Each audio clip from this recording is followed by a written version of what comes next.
The morning after the wedding, the small apartment overlooking a quiet street in Stockholm still carried the scent of fresh flowers and coffee that had gone cold. Anna stood by the window, her fingers lightly touching her new ring, an unfamiliar feeling, as if everything had happened too quickly. The night before had been calm, understated, very Nordic. Soft conversations, no excess, no spectacle.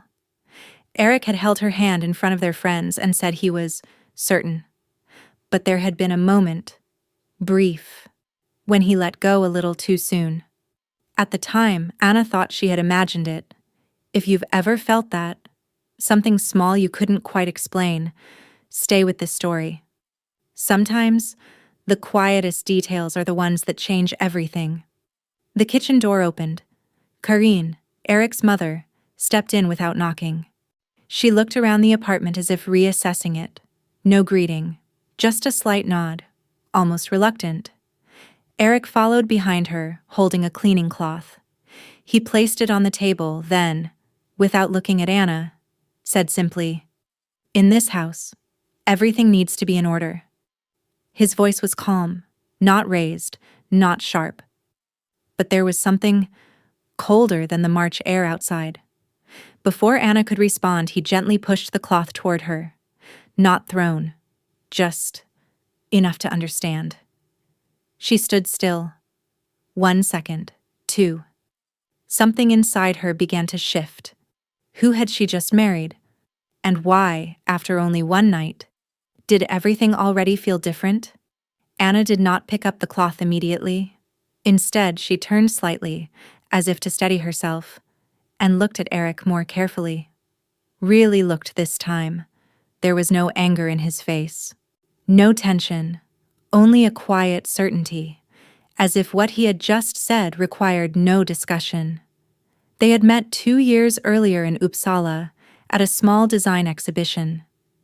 Anna had been working as a junior interior designer then, drawn to simple spaces, natural light, and the quiet logic of Scandinavian living. Eric had seemed different, measured, attentive, someone who listened more than he spoke.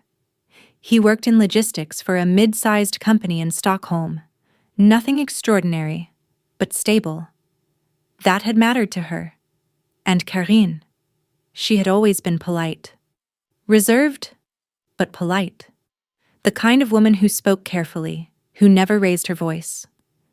Anna remembered their first dinner together.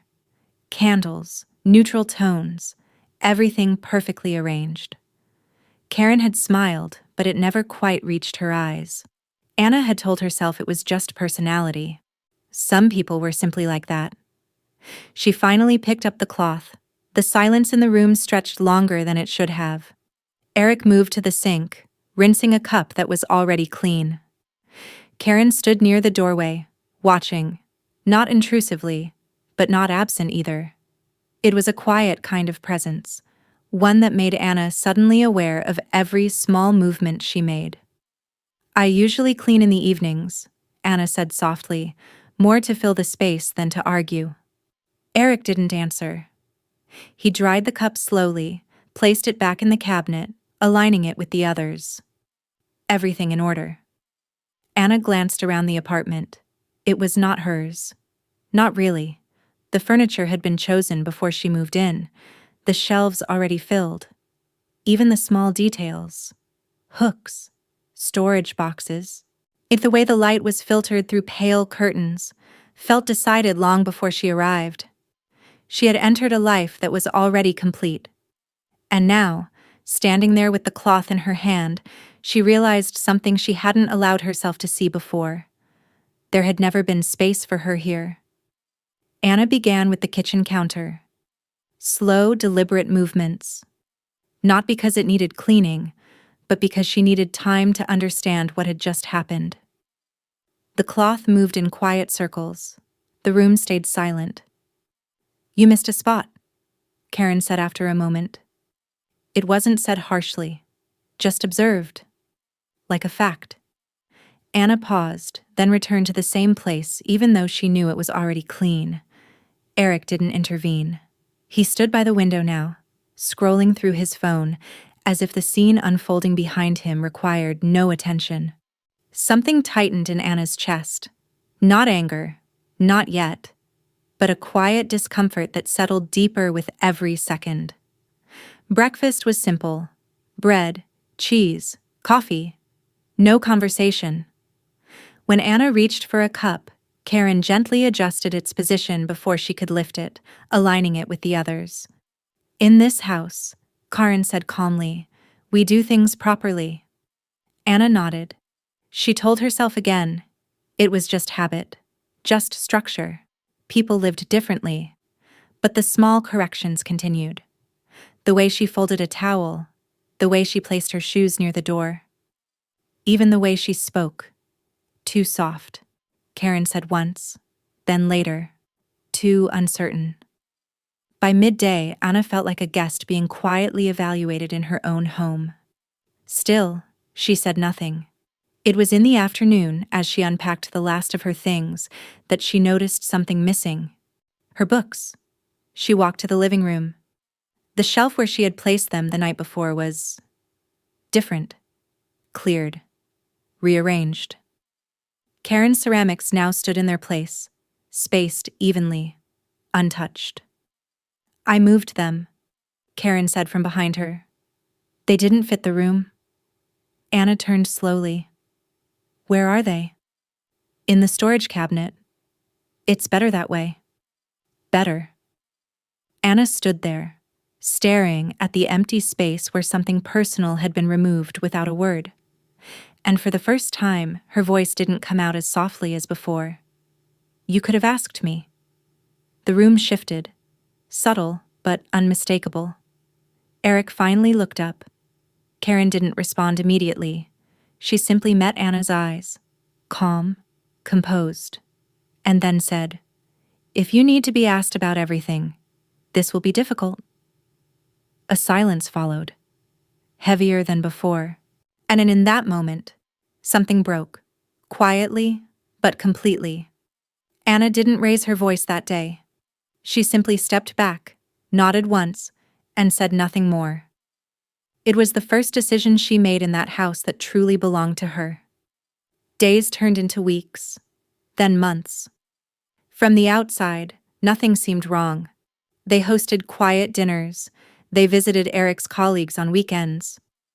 Anna continued working, commuting between Stockholm and Uppsala, learning to measure her words the way she measured space, carefully, precisely. Inside the apartment, however, something else was forming. The corrections never stopped. They only became softer, more subtle. A moved chair, a comment disguised as advice. A pause that lasted just long enough to make Anna reconsider what she had said. Eric remained consistent, calm, distant. He never argued, never defended, never explained.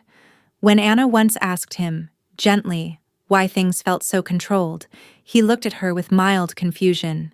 "It's just how things are done," he said. That answer stayed with her longer than she expected. Years passed like that.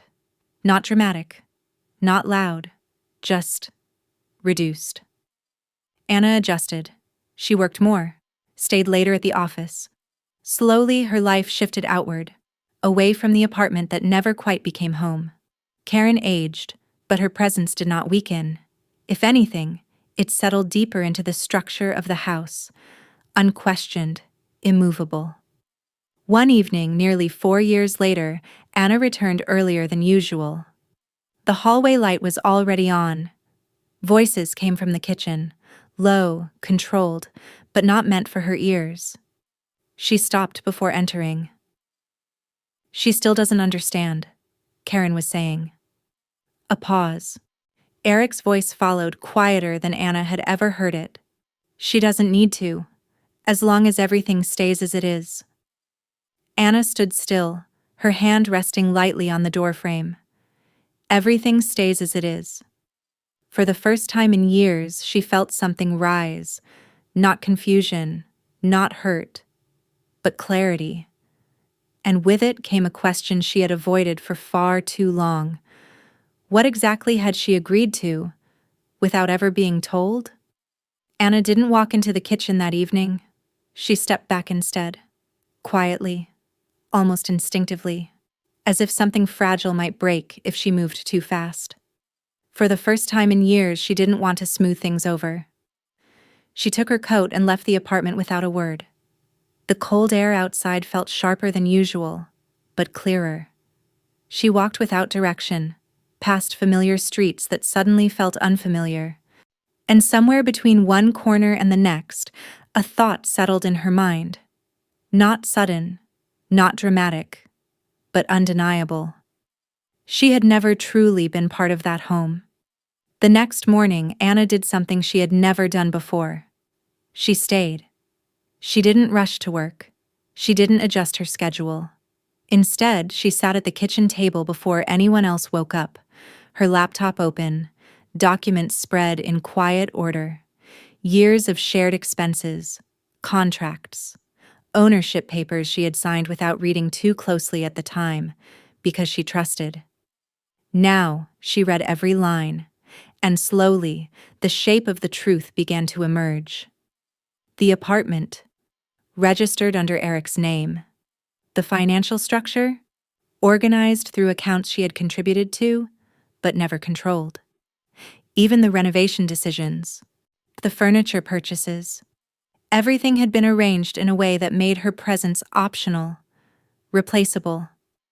Anna felt her breath catch, not from anger, but from something deeper. A quiet grief for the version of herself who had believed this was partnership. When Eric and Karen entered the kitchen, they stopped.